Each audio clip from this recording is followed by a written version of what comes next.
Sur les pavés, la glissade et déjà les trous. C'est ce que veut éviter Cité Tram sur les zones circulées de la place Choiseul. En tout, entre Choiseul et la place Anatole France, ce sont pas moins de 4600 mètres carrés de pavés qui ne seront pas posés ou démontés, en l'occurrence en bas de la tranchée, mais seulement à chaque fois sur les zones de circulation. Cité Tram vient de saisir le tribunal administratif d'Orléans pour tenter d'avoir une explication sur cette non-conformité. Nous allons diligenter une expertise, un référé expertise, pour permettre de comprendre et d'associer à cette compréhension les responsabilités et en fonction de ça, de prendre des décisions. Donc là, je ne tourne pas en rond, c'est que je suis incapable de répondre à cette question, de savoir si il y aura des pavés sur les zones que nous sommes en train de démonter et sur les autres zones et quand.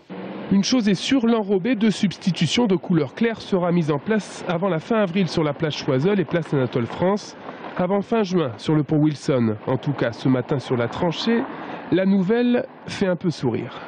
On paye des gens très compétents pour ça et peut-être trop cher du coup, parce qu'ils n'ont pas su trouver les bons pavés, par exemple. Voilà. Florian, lui, est usager de deux roues et son commerce de personnalisation de casques moto est aux premières loges des travaux. Il avait déjà constaté la glissance des pavés et le mauvais état de la route quelques semaines seulement après les aménagements.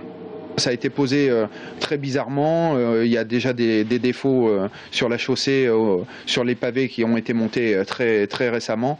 Donc oui, je pense que c'est une bonne idée d'enlever ces pavés. C'est très joli, mais je ne pense pas que c'est adapté pour un passage routier intensif. Cité Tram assurait ce matin que ce contretemps n'aurait pas d'impact sur les tests du tramway entre la tranchée et le terminus sud de la ligne, prévu lundi prochain dans la journée.